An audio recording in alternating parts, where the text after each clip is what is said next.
This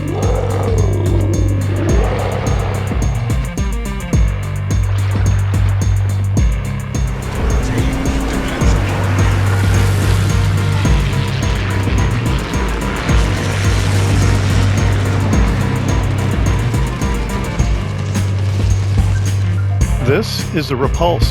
It's a Tier 5 premium British battleship. It's available in the store for 12,500 quadrans, and you can get those quadrans during the DICE Irea campaign, in the treasure map hunt, and during the course of the campaign. And we may talk about that a little bit more in the gameplay part of the video, but for now, let's check into the setup of the ship and the commander, who is Andrew Cunningham. Base trait is Concentrated Devastation, which improves the battleship's main battery shell grouping. And then we have Apollo D. Revel, Time is of the Essence, to quicken the main gun reload time. And then we have Robert Jujard for Bore as the other inspiration, which improves the battleship's armor-piercing shell penetration multiplier. And here for the skills, we went with the Accuracy setup, Flammable Cannoneer, which improves the battleship's main battery range and shell grouping, but it is at the risk of the ship catching fire. Then we have Gyrating Drill Bit, which improves the battleship's gun traverse speed and main gun AP shell damage, but that is at the cost of the maximum speed of the battleship. And here we have Marksmanship, which improves the main battery dispersion, but it is at the cost of a rudder shift time. And then down here, last one is Reaching Out XXL, which improves the main battery range. And we're still using Will to Rebuild, which improves the amount of HP recovered by 73% here at Legendary Rank 3. If you go up to Legendary Rank 4, that goes up to 110% improvement, but the repair party duration does take a little bit of a hit, as you see down here, minus 40% at the current setting of Legendary Rank 3, and minus 50% if you rank up to Legendary Rank 4, but that actually works itself out and is not that big of a deal, actually, the repair party duration hit that is. The special effect will auto repair when the HP is equal to or less than 20%, and for that to happen, you have to be within 2.75 kilometers of an allied ship at Legendary Rank 3. If you go up to Legendary Rank 4, that goes up to 3.5 kilometers. All right, let's check out the upgrades for the Repulse. Being a Tier 5, it is pretty simple. We went with Aiming Systems Mod 1, which improves the main battery dispersion and the secondary battery firing range, and its dispersion is also improved. And then we went with the propulsion mod here. Time taken to reach full power is cut in half when you're accelerating. Loadout, you have your normal high explosive shells and armor-piercing shells, which we will get into in a bit. Consumables, damage control party duration is 15 seconds, reloads every 80 seconds, and there is an unlimited number of those consumables. Then we have the repair party consumable, which will repair any light damage at the rate of 485 hit points per second. Duration is 16.8 seconds, reloads every 80 seconds, and there are 3 of those consumables. And here I've selected the catapult fighter because I don't expect the secondaries to really do much. I don't really use a spotter much. So the catapult fighter is it here, and it will follow the ship and automatically attack any enemy aircraft. And I think it also does some spotting of any opposing ships that it sees, and even probably torpedoes. Duration is 90 seconds, reloads every 80 seconds, and there are 3 of those consumables. And if anyone has any different information on that, go ahead and let me know in the comments down below. Engine boost consumable is next, and yeah, the Repulse is a battle cruiser and kind of like a cruiser body with battleship guns, and they're made to be really fast. And here we have the engine boost, which improves the maximum speed by 8% when the boost is running. The duration is 180 seconds, reload time is 90 seconds, and there are 3 of those consumables. I'm not running any boosters here, but that could change depending on the match. The ship does come with a Type 9 Premium Permanent Camouflage. Sea detectability and incoming fire dispersion is 4.5% respectively. Specs: survivability hit points is 56,100. Armor is 16 to 279 millimeters with a 16% torpedo damage reduction. The artillery is rated at 87. You have 6 guns. They reach out to 17.9 kilometers with this build. Reloads every 24.6 seconds with a traverse time of 24 seconds, and those numbers are pretty good. HE shells have a maximum of 5,300 with a 34% chance of setting fire, which is also pretty good. And the armor-piercing shells have a maximum of 12,540. And secondary armament goes out to 4.2 kilometers. I wouldn't expect much out of the secondaries, but they are there. AA defenses, you have a fair amount of guns here, but they're not really rated very high. You might be able to knock a couple airplanes down. I don't know if you get a clear sky medal or not. Maneuverability, maximum speed is 28.5 knots, and I think some people do build into the speed aspect of the Repulse with commander upgrade settings and that, which I haven't done. I went with total accuracy here, which is my normal accuracy build for the British. So we may experiment with a speed build on a Repulse, but for this example, we did not have a speed build. We had a normal accuracy build. Turning circle radius is 860 meters with a 15.2 rudder shift time. Concealment detectability range by sea is 13.6 kilometers. By air is 11.4 kilometers, and while firing in the smoke is 13 kilometers. And here is the armor, and this is kind of like sort of the problem with the Repulse is 15 to 16 millimeters in the bow and the stern. And let's check out the Citadel here. And yeah, very light on top there, but the bow and the stern is definitely going to take some damage. Yeah, let's see what the side is here. Yeah, it's cause 356 millimeter and lower caliber armor-piercing shells to ricochet. So any big-time battleships that you try to go up against, you definitely have to watch it and try to angle as best you can. And even at that, it does get kind of dicey, to be honest with you. So you just do the best you can. Overview, reloader, above average main battery reload speed. And yeah, we did kind of see that in the overall specs.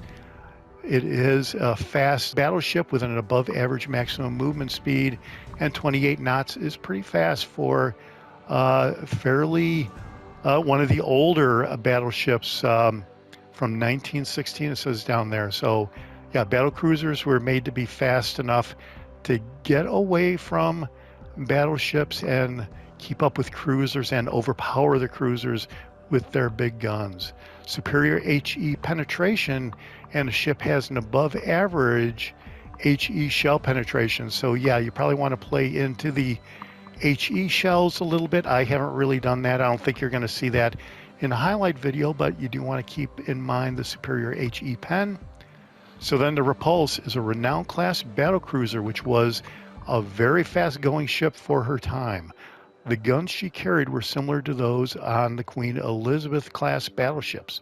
Entered service in 1916, and there were 2 ships in the series, the Repulse and the Renown. Well, that's it for the setup of the ship and the commander. Let's go out in a standard battle and check out some highlights.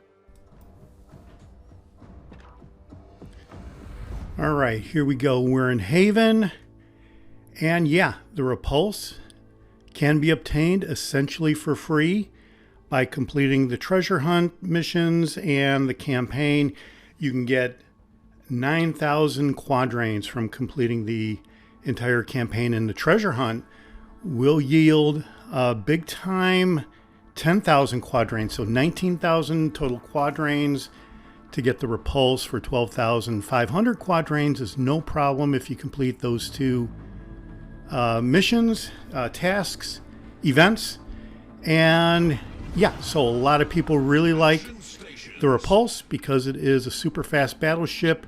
If you build into the speed with Azure Lane Hood, you can get up to close to, I think, over 40 knots. I've heard that some people can get to. And the claim is it's a lot of fun to have a really fast battleship, but this is a battle cruiser and it doesn't really turn all that quick. It's not really an agile ship at all, so it's just a faster slower maneuvering ship as far as I'm concerned. And there are some players out there that, just like Call of Duty, if you give them a glimpse and you make one error, you get majorly wrecked. The incoming salvos just will basically wipe you out. Some of these players are so good, it is quite unbelievable the way that happens. Here I am pushing out a little bit, but I did hit stop, and a lot of players do push out, especially with a fast battleship. You might want to give that a try, but when you push out, you become a target for everybody else, it seems like. And yeah, that is how a lot of my teammates, it seems like, get wiped out. Nobody really wants to sit there at the beginning of the match. Everybody wants to push. And when you do the wrong thing and you push too far, you're kind of stuck, because when you turn around, you're going to expose your broadside and get completely wiped out. Here I do have fire selected, and yeah, you can see I'm experimenting with the Union Jack camo. And yeah, I've only used that Union Jack camo for this one match, and it ends up being my highlight match. So how about that? But here is a Fuji that is going broadside enough for me, so this is awesome. And there's a Pensacola right next to him. We do start a fire. We have switched to armor piercing here on the Pensacola. Pensacola does not have torpedoes, so I'm not really sure what this person thinks is going on, but it's good for me, I can tell you that. Plus, I'm getting a bit of a broadside here, so this is really awesome. And we are going to take a shot, not really aiming at the water line, and we don't have to, because he is blown out of the water with a devastating strike and a first blood. And yeah, do not do that, even up against the Repulse, if you're in a cruiser like that. So yeah, I'm not really sure what that was, but it's good for me. And yeah, those deep water torpedoes might have done him in. Here's a Fuji. Now the Fuji is not a ship to really be messing around with. That thing is pretty volatile. It will definitely wreck other cruisers. So with our light armor, I have to watch it. There's 6,700 damage he took off of us right there. And I think there was a hit on the bow. So yeah, now I hit the speed boost, and I'm looking to get out of here while my teammate is going to check out the Fuji. Here I've got a broadside Mackensen right here. So let's see if we can tune him up a little bit.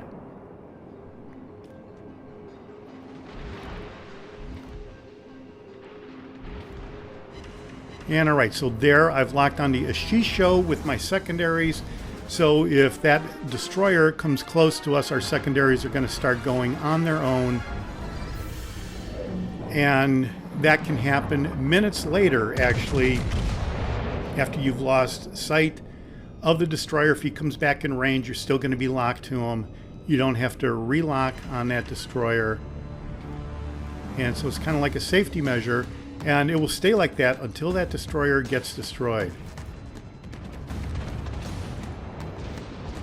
So, all right, yeah, being a battle cruiser with cruiser-like armor on the bow and the stern, I am using the island for a little bit of cover right here. And maybe we'll get that Mackensen as he comes out from behind that island there.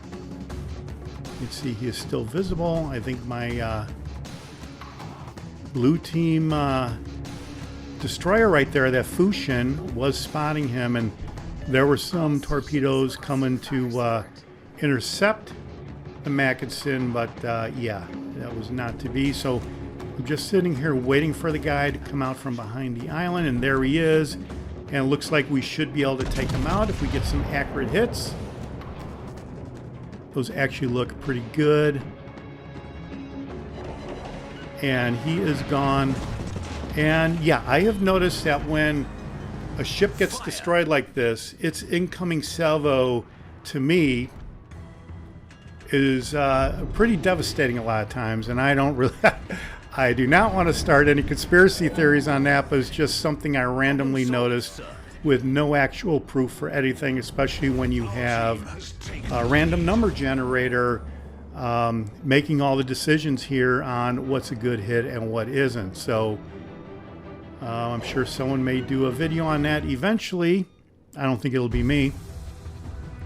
But yeah, I've just noticed that when you destroy a ship, that ship's incoming salvo to you a lot of times can be pretty darn devastating itself. And I guess it's just random luck in the way it is.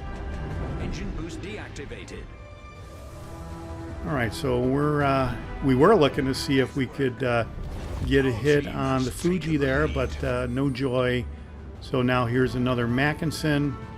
We did hit full power. We're going to come around this island and look at some of these targets up here.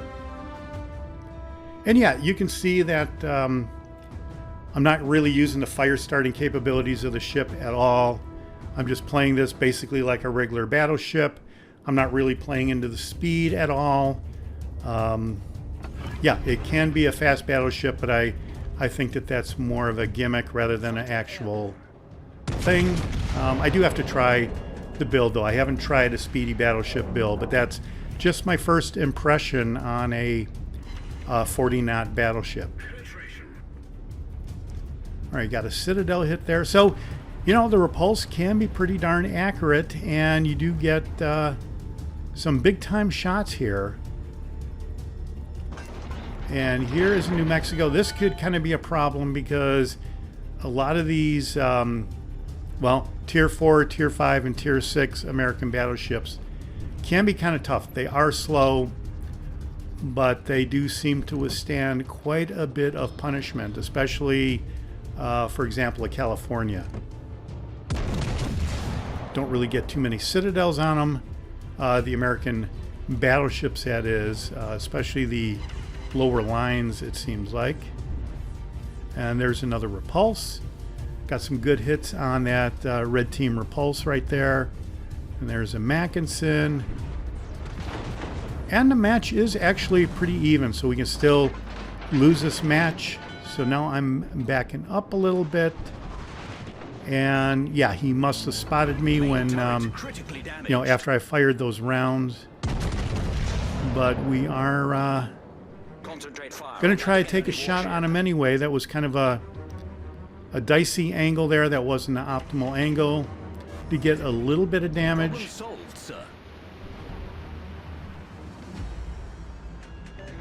Yeah, this is great. We are spotted, but we can't see anybody there. That New Mexico just popped up.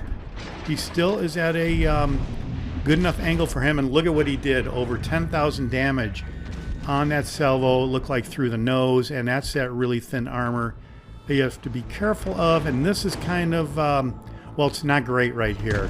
Luckily, he is going more broadside. Here I hit the speed boost again to try to maneuver around and get away from the broadsides of these three ships. So it's 3-on-1, it looks like, for the most part. My teammates are way far away from me. So this is bad. We get wiped out here. And yeah, that is, well, that's how maneuverable the ship is. When you hit the speed boost, you can't really maneuver around and get away from those guys. But here, that is sort of what happens when you get out there, when you push too much, basically. So, all right. Well, there you go. That was a big time victory for the Repulse. 207,000 credits, 82,000 battle performance total damage on 25 main gun hits, a destroyed ship, a couple citadels. We did start a fire. Got a first blood medal, a devastating strike medal. Not bad. See how we did on the team result. First place overall in the match with only 1,500 XP. So, well, there you go. You don't need a really high score to get first place, it looks like. And yeah, let's check out the economy tab. All right, well, there you go. That's it for my sea trials on the Repulse. Yeah, you can get it for free if you complete the treasure hunt and the campaign. The ship can be, you can spec in speed into the ship and see how well you can do with a speedy battle cruiser. Let me know what you think down below. This is the Jaguar, and I'll see you on the high seas. Thanks for watching. Hit subscribe if you like it.